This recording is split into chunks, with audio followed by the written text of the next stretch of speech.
Hello दोस्तों। दीव किला दीव में भारत के पश्चिमी तट पर स्थित एक पुर्तगाली निर्मित दुर्ग है। इस किले को 16वीं शताब्दी के दौरान दीव द्वीप के पूर्वी सिरे पर पुर्तगाल शासक के रक्षात्मक किलेबंदी के हिस्से के रूप में बनाया गया था। किला जो दीव के शहर की सीमाएं है, 1535 में बहादुर शाह गुजरात के सुल्तान और पुर्तगालियों द्वारा जाली रक्षा गठबंधन के बाद बनाया गया था, जब हुमायूं मुगल सम्राट ने इस क्षेत्र में प्रवेश करने का प्रयास किया था। यह वर्षों तक मजबूत रहा। 1546 तक पुर्तगालियों ने 1537 से दिसंबर 1961 तक भारतीय आक्रमण तक इस क्षेत्र पर शासन किया। आज यह द्वीप का एक मील का पत्थर है और दुनिया में पुर्तगाली मूल के 7 आश्चर्यों में से एक है। दीव किले का इतिहास। 1535 में पुर्तगालियों ने इस किले का निर्माण करने से पहले उस स्थान का प्राचीन इतिहास कई राजाओं और राजवंशों से जोड़ा था। प्राचीनतम काल पुराण काल का है, जिसके बाद मौर्य वंश, पहली शताब्दी से 415 तक के क्षत्रप, 415 से 467 तक गुप्त, 470 से 788 तक गुजरात के चावड़ा राजवंश और 789 से 941 तक सौराष्ट्र के शासक, चालुक्य और अंतिम दीव तक पुर्तगाली औपनिवेशिक शासन था, जिसे 19 दिसंबर 1961 को भारत सरकार द्वारा गोवा और दमन के साथ लिया गया था। गुजरात के सुल्तान शाह बहादुर ने 1330 ईस्वी में दीव द्वीप पर कब्जा कर लिया था। कुछ रक्षा किले उनके शासन के दौरान और पहले के मुस्लिम शासकों के दौरान बनाए गए थे, लेकिन पुर्तगालियों द्वारा नए किले का निर्माण किए जाने पर कुछ अवशेष अभी भी द्वीप के पूर्वी छोर पर मौजूद है।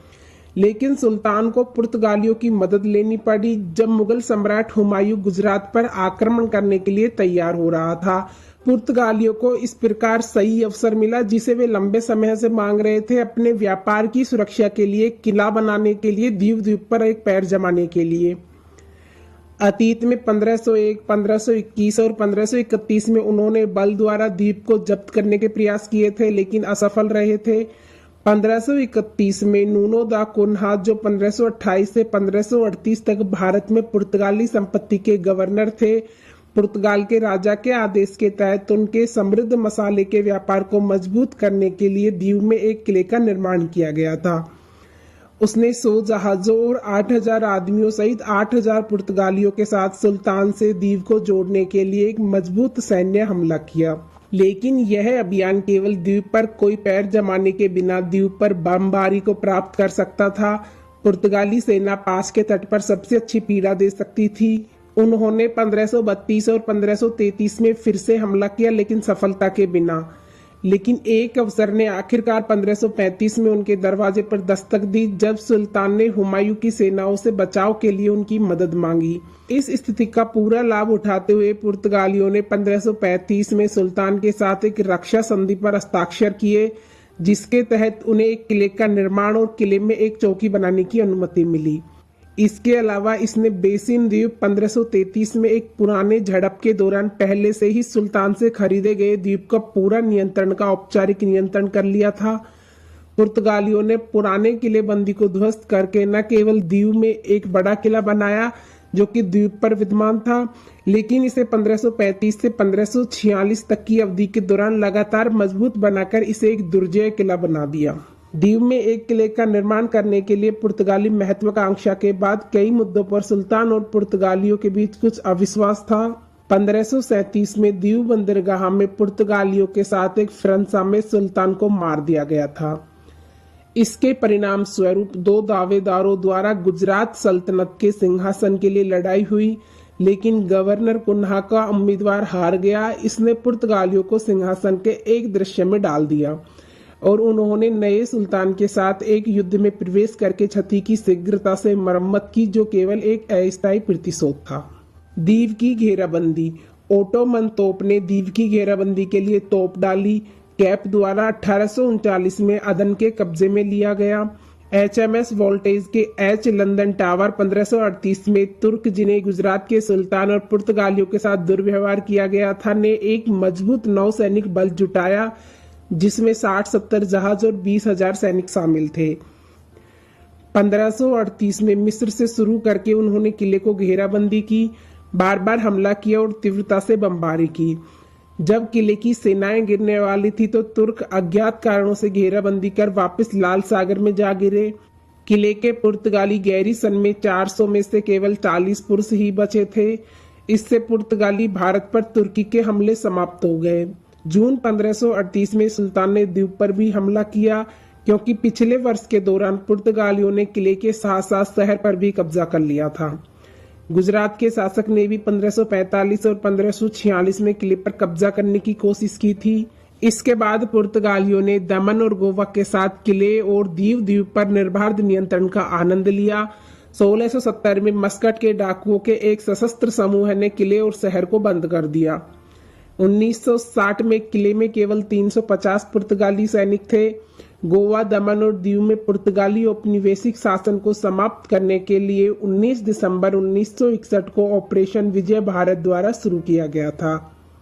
दीव के गिरने के बाद दीव के कब्जे में मारे गए भारतीय सैनिकों की याद में शहीद स्मारक को दीव में कलेक्ट्रेट कार्यालय के करीब खड़ा किया गया था। दीव किले की संरचना।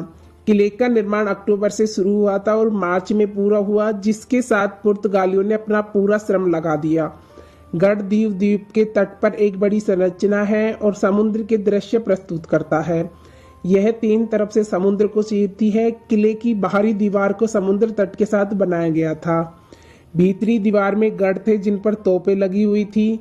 किले के लिए सुरक्षा प्रदान की गई बाहरी और भीतरी दीवारों के बीच एक दोहरी खाई है। महल से दुर्गों को अलग करने वाली खाई को बलुआ पत्थर की चट्टानों से काट दिया गया है। उत्तर पश्चिम की ओर बना एक घाट आज भी उपयोग में है। किले को 3 प्रवेश द्वार प्रदान किए गए थे। किले की दीवारों के बगल में गहरे पानी के चैनल में सुल्तान द्वारा पहले बनाया गया एक गढ़ पुर्तगालियों द्वारा और मजबूत किया गया था। मुख्य प्रवेश द्वार में मुख्य सामने की दीवार पर पत्थर की दीर्घाओं के साथ 5 बड़ी खिड़कियां हैं। किले से दीव किले के विपरीत तट से दूर समुद्र में स्थित पनीकोटा किले का एक शानदार दृश्य शाम को देखा जा सकता था। कई किले अभी भी दीव किले के शीर्ष पर दिखाई देते हैं। यह भी देखा गया है कि किले के क्षेत्र में चारों ओर बिखरे हुए लोहों के गोले हैं। किले को एक स्थायी पुल से संपर्क किया जाता है। किले के प्रवेश द्वार का पुर्तगाल में एक शिलालेख है। गेट पर स्थित इस गढ़ का नाम सेंट जॉर्ज है। किले के एक छोर पर एक बड़ा प्रकाश घर भी स्थित है। अब भी किले के दीवार, प्रवेश द्वार, मेहराब, रैप किले के खंडर किले में अतीत में प्रदान किए गए सैन्य सुरक्षा की दृष्टि से एक प्रभावशाली दृश्य प्रदान करते हैं। किले के भीतर अच्छी तरह से बिछाए गए बागानों में पुराने तोपों से बने रास्ते हैं। दीव किले में अन्य स्मारक। ऐतिहासिक वेनेसियन गोथिक शैली के बंगले और विशिष्ट नक्काशीदार लकड़ी या पत्थर की हवेलियां, जो कि औपनिवेशिक पुर्तगाल से संबंधित थी और भारतीय व्यापारी किले के जयपाटा फाटक के पास मक्ता उपनगरों में देखे जाते हैं। यहाँ एक शिव मंदिर भी है जिसे गंगेश्वर महादेव कहा जाता है, जो चट्टानों के पास है, जो कि बहुत अधिक श्रद्धावान है। इस मंदिर का निर्माण 5 पांडव बंधुओं द्वारा किया गया है और इसलिए 5 शिवलिंग जो विभिन्न आकारों के हैं।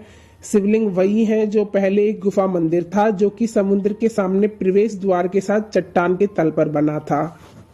सदियों से चट्टान खराब हो गई है और इसलिए गुफा चौड़ी हो गई है, जहां समुद्र की लहरें सीधे शिवलिंग की दीवारों से टकराती हैं और उच्च ज्वार के दौरान उसे डुबा देती हैं।